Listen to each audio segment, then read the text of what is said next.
Bismillahirrahmanirrahim. Assalamualaikum warahmatullahi wabarakatuh. Saudara-saudara sekalian, marilah kita lanjutkan kajian hadis ini yang mengambil tema tentang Al-Quran sebagai sumber ilmu pengetahuan. Saudara-saudara sekalian, ada 3 hadis yang perlu kita sampaikan di sini. Hadis yang pertama adalah hadis tentang hasad yang diperkenankan. Hadis yang berbunyi, la hasada illa fitnataini, rajulun atallahul qur'ana fahuwa yatluhu anna al-laili wa anna an-nahari, wa rajulun atallahu malan fahuwa yunfikuhu anna al-laili wa an-nahari. Pada prinsipnya hasad itu dilarang illa fitnataini, kecuali 2 hal tadi. Yang pertama adalah ketika seorang laki-laki diberikan karunia Allah, yaitu Al-Quran, pemahaman Al-Quran, kemampuan Al-Quran, ilmu Al-Quran, fahuwa yatluhu anna al-laili, maka mereka segera mungkin kemudian tergesa-gesa, kemudian mereka mengajarkan pada malam ataupun siang.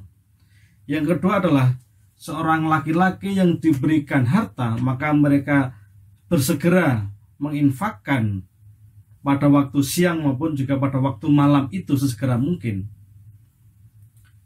Saudara sekalian, hadis ini memberikan pemahaman kepada kita bahwa pada prinsipnya hasad itu dilarang, tapi kecuali dalam 2 hal ini. Poin yang kita sampaikan di sini adalah sesuai dengan tema kita, adalah tentang Al-Quran sebagai sumber pengetahuan, bahwa Al-Quran itu ketika kita memiliki pengetahuan tentang Al-Quran, maka kita disegerakan untuk mengajarkan sesegera mungkin.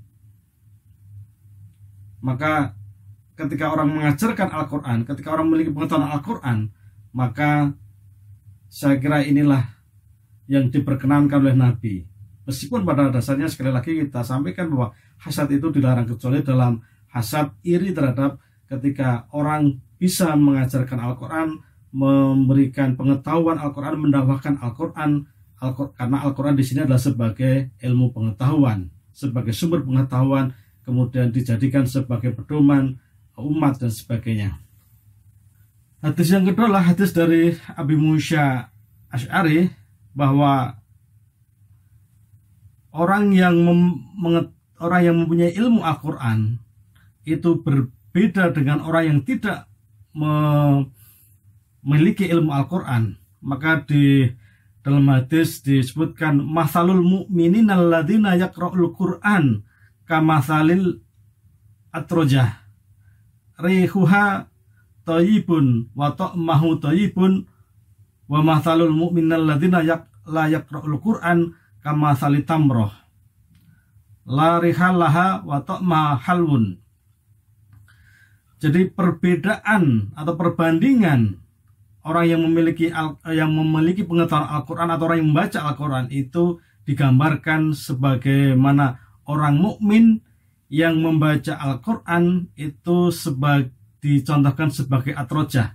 Atrojah itu ada yang memberikan pengertian sebagai jeruk, yaitu jeruk itu baunya harum, rasanya manis.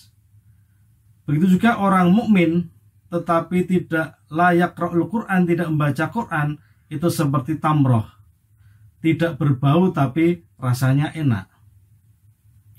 Sedangkan wa mathalul munafiqina alladzina yaqra'ul Quran mathalul raihana. Jadi orang munafik yang membaca Al-Quran, memiliki ilmu pengetahuan Al-Quran, itu seperti raihana, yaitu adalah buah yang baunya harum tapi rasanya pahit. Begitu juga wa mathalul munafiqina ladzina la yaqra'ul Quran kamathali hantalah. Jadi hantalah itu orang munafik yang tidak membaca Quran itu seperti buah hantalah, yaitu baunya tidak enak, anyir, kemudian rasanya juga pahit. Hadis ini memberikan penjelasan, memberikan pemahaman kepada kita bahwa Al-Quran itu menjadi sumber pengetahuan. Artinya Al-Quran di sini dibuatkan tamsil bahwa orang mukmin yang membaca Al-Quran, yang belajar Al-Quran, yang mengajarkan Al-Quran, menjadikan Al-Quran sebagai sumber pengetahuan, maka orang yang demikian itu digambarkan sebagai buah jeruk atau buah yang baunya enak, kemudian rasanya juga manis. Tetapi juga ketika orang muslim mereka tetapi tidak membaca Al-Quran, tidak belajar Al-Quran, tidak menjadikan Al-Quran sebagai pengetahuan, maka itu ibarat tamroh, itu seperti kurma. Mereka tidak berbau meskipun rasanya manis. Begitu juga ketika orang munafik, meskipun mereka belajar Al-Quran, sungguh-sungguh mempelajari, tapi digambarkan sebagai rohana, yaitu baunya manis tapi rasanya pahit, baunya enak rasanya pahit. Apalagi orang yang munafik itu tidak baca Quran, tidak belajar Al-Quran, tidak menjadikan Al-Quran sebagai sumber pengetahuan, maka digambarkan sebagai kamahtalil hantalah, yaitu sebagaimana buah hantalah itu adalah buah yang baunya tidak enak, kemudian rasanya pahit. Kemudian hadis yang ketiga adalah ketika kita mempelajari Al-Quran itu ada tata caranya, ada sikapnya. Bagaimana kemudian ketika orang belajar Al-Quran itu, karena Al-Quran akan dijadikan sebagai sumber pengetahuan.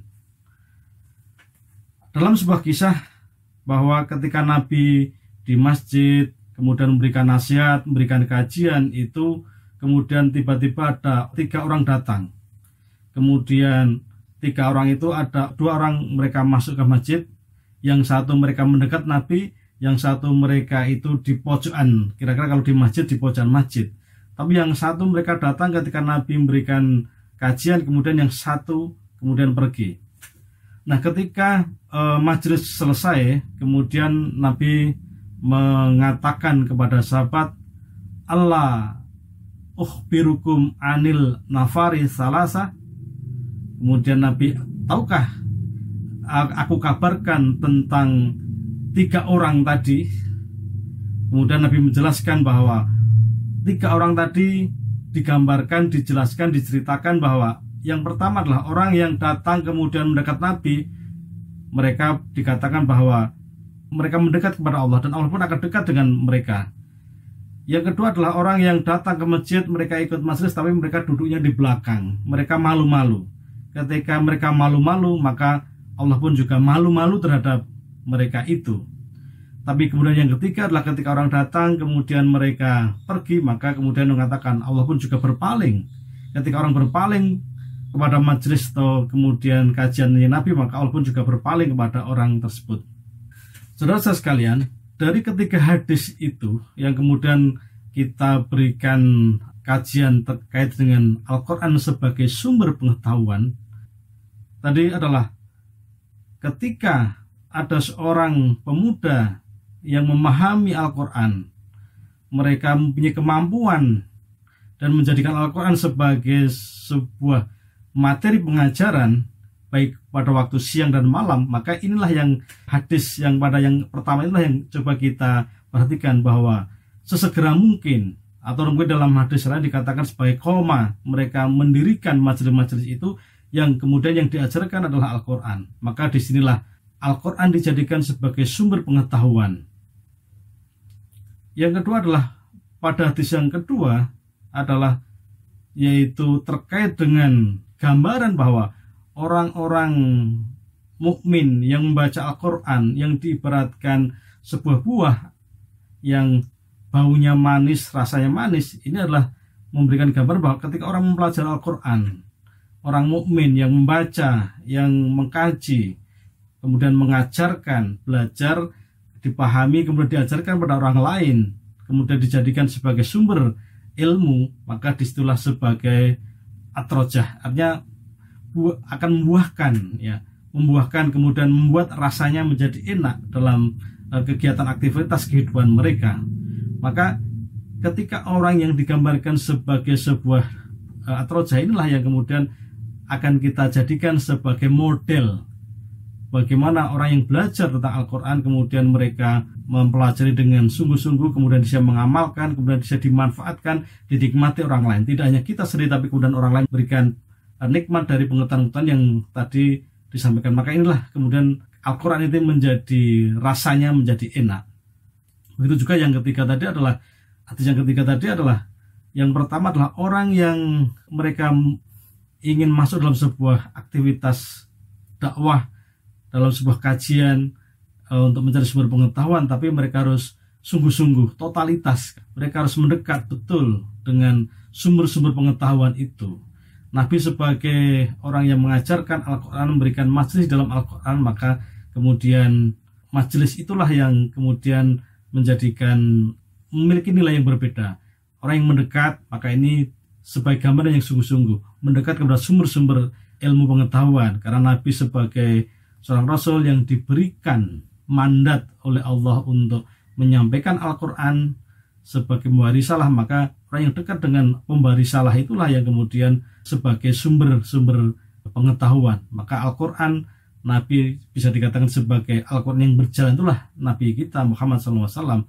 Maka ketika orang dekat dengan Nabi, berarti mereka dekat dengan sumber-sumber Al-Quran. Maka kemudian ketika dekat, maka informasi pengetahuan yang diperoleh itu saya kira lebih mudah dibandingkan tadi orang yang datang dalam sebuah majelis tapi mereka duduknya di belakang, di pinggiran, di pojokan, dan mereka malu-malu. Maka informasi yang diterima pun juga tidak maksimal.